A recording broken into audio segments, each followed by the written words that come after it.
right, Tennessee Congressman Andy Ogles calling for the deportation of Zohran Mamdani, the Democrat nominee for New York City mayor, writing in a letter to Attorney General Pam Bondi. The naturalization process depends on good faith disclosure of any affiliation with or support for groups that threaten U.S. national security. If Mr. Mamdani concealed relevant associations, that concealment may constitute a material misrepresentation sufficient to support denaturalization under federal law.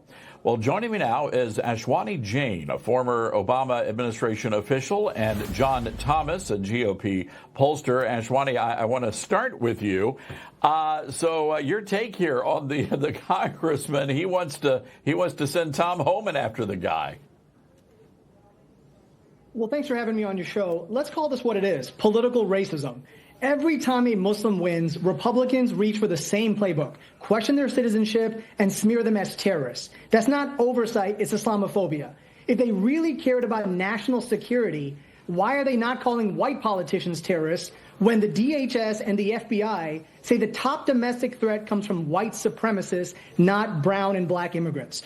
They did this after 9/11. They did this during the Obama presidency. They did this to justify the Iraq War, and now they're doing it again. Mamdani is an American. He's a lawmaker, and is a progressive who beat the political machine by putting people over profits, and I think that's what they're really afraid of. John, is this true? Would you consider Congressman Ogle to be a political racist? No, it couldn't anything further from the truth. I would call Congressman Ogles courageous in the fact that he's asking fair questions, that if this mayoral candidate did violate immigration law, the Department of Justice should take action. You know, I think it's pretty rich, Todd, Democrats like one on this show, all of a sudden campaign when President Trump's running for office that no one is above the law. The law always must be enforced. But in this particular instance, when it might neuter one of their favorite socialist candidates from the left, we can't possibly look into whether there might be a violation of law. All right. Look, Ashwani, I've got to, and guys, feel free to jump in here. This is not NPR, so we want to have a little bit of fun on TV. But speaking of the racism thing, I got to point out his website. Mamdani's own website actually includes a platform position that would tax some white New York City residents at a higher rate than non-whites. Harmeet Dillon over at the DOJ says that is illegal. So here's the deal. I'm a big fan of Glorilla. We just happen to both be from Memphis, Tennessee. Is it fair that I should be taxed at a higher rate than Glorilla? Well, let me jump in, I guess. Go ahead. If you actually look at the proposal, Mamdani's full proposal, he is calling for a progressive tax shift, not based on race, but based on wealth. And he rightly points out that richer neighborhoods, which benefit from better funded services, should contribute more. And yes, due to decades of redlining and racial injustice, those areas are often predominantly white. And naming that truth is not discrimination, it's equity. And that's how progressive taxation works. Those with more contribute more. It's not radical, it's responsible. And I think correcting that imbalance ensures that the wealthiest among us finally pay their fair share. Ashwani, he it's literally ludicrous. said John.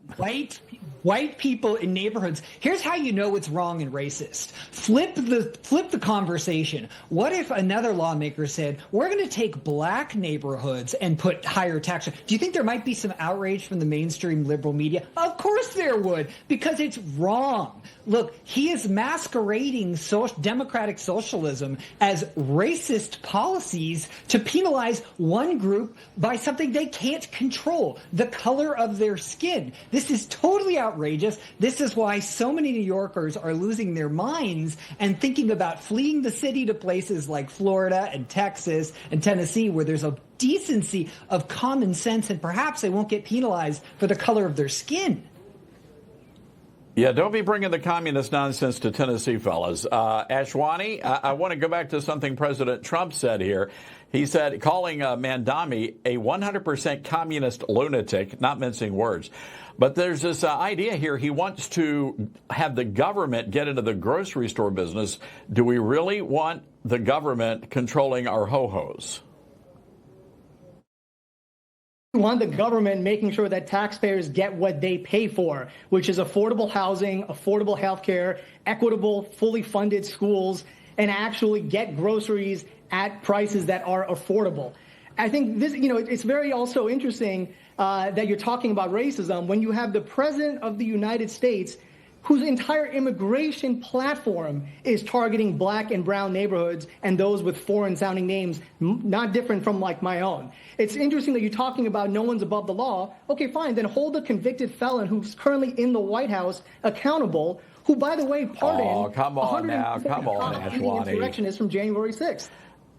All right, John, This hop in here. Final thought. This whataboutism is trying to hide the ball. We know what happens when there are price controls. And when government takes over things like grocery lines, it creates shortages. We've seen this story so many times historically before. And it's just what's fascinating to me, Todd, is that how the Democratic Party nationally doesn't know what to do. They are paralyzed with fear. Do they say what's so obvious to most Americans that this mayoral candidate is disastrous and will cause the further decline of New York City and fall into communist-like food shortages, housing supply shortages, and crime spiking? Yeah.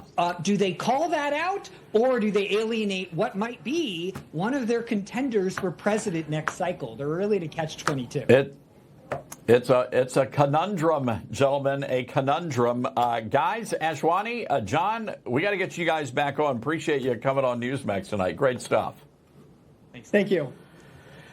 All right. Well, meantime.